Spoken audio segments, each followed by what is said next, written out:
اعوذ باللہ من الشیطان الرجیم بسم اللہ الرحمن الرحیم انا انزلناہ فی لیلۃ القدر وما ادراک ما لیلۃ القدر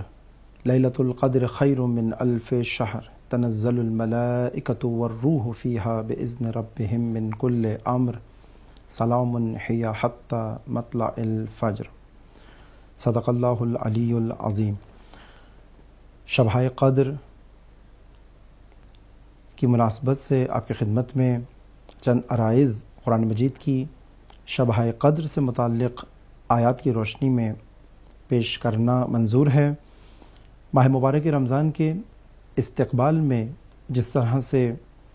ماہ رجب و ماہ شعبان ایک کلیدی کردار ادا کرتے ہیں، اسی طرح شبہ قدر کے استقبال کے لیے خود ماہ مبارک رمضان اہمیت رکھتا ہے اور اہمیت کا حامل ہے۔ خداوند متعال نے انسان کی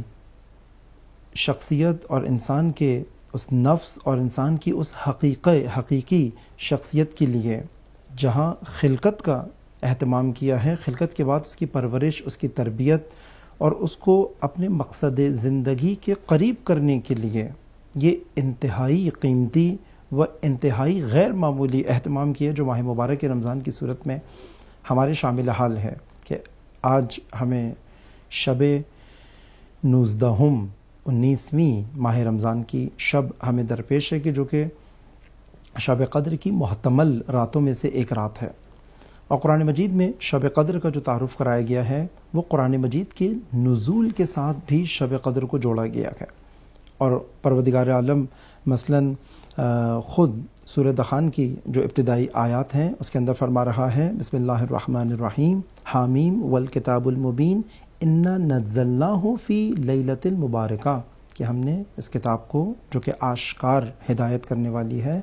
اس کو اسی مبارک شب کے اندر ہم نے اسے نازل کیا۔ یا سورہ قدر کی وہ آیات جس کو سرنامہ کلام قرار دیا کہ اس میں بھی پروردگار عالم یہ فرما رہے کہ ہم نے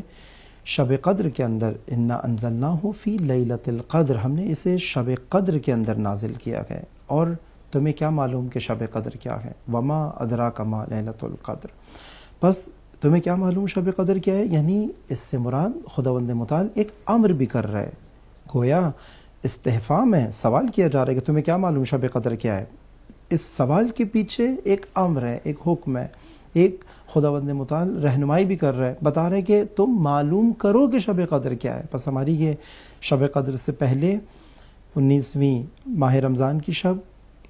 21ویں ماہ رمضان کی شب اور 23ویں ماہ رمضان کی شب، شبہ قدر کی محتمل راتوں میں آپ کی خدمت میں مختصر عرائض پیش ہوں گے تاکہ ہمیں کچھ معلوم ہو سکے کہ شب قدر کیا ہے۔ ایک جو چیز بہت زیادہ اہمیت ہے شب قدر کے اندر وہ قرآن کا نزول ہے۔ قرآن کے نزول کو شب قدر کے اندر یہ حتمی روایات اور قرآن مجید کی صریح نص اس کے اوپر ہے، قرآن مجید کی آیات اس کے اوپر ہمارے پاس موجود ہیں۔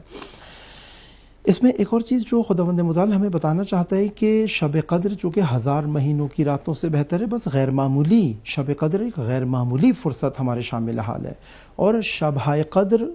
مجموعاً فائنل راؤنڈ ہے بندگی کی اس تیاری کا کہ جس کے لیے ماہ مبارک رجب سے سالکین اللہ و اہل دل کہ جن کے سال کا پہلا مہینہ ہوتا ہے ماہ مبارک رمضان، ان کے سلوک الہی کا پہلا مہینہ ہوتا ہے، ان کے لیے شبہ قدر فائنل راؤنڈ ہے۔ اب اپنی اس بندگی کو اور اپنی اس بندگی کا وہ عہد کرنے کے لیے، اس کی وہ تقدیر بنانے کے لیے، وہ ارادہ کرنے کے لیے اور اسے اس کمال تک پہنچانے کے لیے، بس شبہ قدر ماہ مبارک کے رمضان شب قدر کی خدمت کے اندر خداوند متعال آمادگی کے ساتھ چاہتا ہے شبہ قدر کے اندر اہتمام کے ساتھ ہم وارد ہوں، جس کے لیے علماء اور رفع فرماتے ہیں کہ حتیٰ پورا سال بھی کم ہے۔ آیت اللہ جوادی عاملی حافظ اللہ فرماتے ہیں کہ پورا سال بھی اگر شب قدر کی تیاری کی جائے تو اس کا استقبال کم ہے، اگرچہ ہم کہتے ہیں کہ ماہ مبارک رجب و شعبان میں غیر معمولی استقبال ماہ رمضان کا، پھر ماہ رمضان کے ایام شبہ قدر کے لیے استقبال کی حیثیت رکھتے ہیں۔ بس قرآن مجید کا نزول قلب پیغمبر کے اوپر ختمی مرتبت کے اوپر ہوتا ہے، لیکن مجھے شبہ قدر کے اندر جو یہ بتایا جا رہا ہے کہ ہم نے اس شب میں قرآن نازل کیا، مجھ سے ایک سوال بھی اس کے اندر میرے لیے آتا ہے کہ آیا یہ قرآن میرے دل پر کتنا نازل ہوا؟ آیا اب تک میرے دل پر یہ قرآن نازل ہو سکا یا نہیں؟ اور اپنے دل پر قرآن نازل کرنا اور اپنے دل کے اوپر قرآن نازل ہونے دینا، اس کا میدان میں نے بنانا ہے، اپنے دل کو تیار کرنا کہ اس پہ قرآن نازل ہو سکے. جو قرآن مجید کی باقی آیات کے اندر بھی ہم دیکھیں، سورہ بقرہ کی 23ویں آیت کے اندر خداوند متعال فرما رہا ہے اعوذ باللہ من الشیطان الرجیم وَإِن كُنتُمْ فِي رَيْبٍ مِّمَّا نَزَّلْنَا عَلَىٰ عَبْدِنَا، اگر تمہارے دل میں کوئی شک و شبہ یا کوئی مشکل ہے اس حوالے سے، کس کے حوالے سے؟ جو ہم نے نازل کیا ہے اپنے عبد کے اوپر، مما نزلنا علی عبدنا، عبد کے اوپر. بس عبد کے اوپر بھی قرآن نازل کرنے کا مفہوم قرآن مجید کے اندر موجود ہے. فقط قرآن کا نزول انبیاء کے ساتھ یا نبی اکرم کے ساتھ خاص نہیں ہے. یہ قرآن کا نزول ان کے ساتھ ہونا تھا. ہماری زندگیوں کے اندر نزول کا کوئی کانسیپٹ نہیں ہے. نزول کا ایک عمیق اور ایک عظیم معنی جو پیغمبر یا نبی کی زندگی کے اوپر ہوتا ہے، وہ ایک خاص انداز سے، وہ ایک ہدایت خاص انداز سے ہے. ان کی ظرفیت، ان کی کیپیسٹی اور ان کے دل کی وہ آمادگی، جس کے دل کو پہلے خداوند متعال نے آمادہ کیا، پھر نبی اکرم کے قلب مطہر کے اوپر قرآن مجید کا نزول ہوا. نزول عام الفاظ میں کسی بھی ناقابل فہم چیز کا آپ کے لیے قابل فہم بن جانا. وہ چیز جب ہم کہتے ہیں قرآن مجید کی یہی ہدایت لوح محفوظ میں تھی، ایک عام انسان کی دسترسی میں نہیں تھی، ایک عام انسان کے لیے قابل فہم نہیں تھی. اسی ہدایت کو خداوند متعال نے قابل فہم بنایا، سب سے پہلے نبی کے قلب کے لیے، نبی کے دل کے لیے، اس کے لیے قابل فہم بنا. اب یہ ہدایت قابل فہم بن گئی. اب ہماری بھی ذمہ داری ہے کہ ہم بھی اپنے دل کو تیار کریں کہ یہ ہدایت ہمارے لیے قابل فہم بنے. اس آیت کے اندر سورہ بقرہ کی 23ویں آیت میں جب خدا کہہ رہے کہ نزلنا علی عبدنا، کہ اپنے بندوں کے، اپنے بندے کے قلب پر نازل کیا، بس یہ اس کا مطلب ہر عبد کے ساتھ اس کا تعلق ہونا چاہیے. بس قرآن مجید کے نزول کی ایک شرط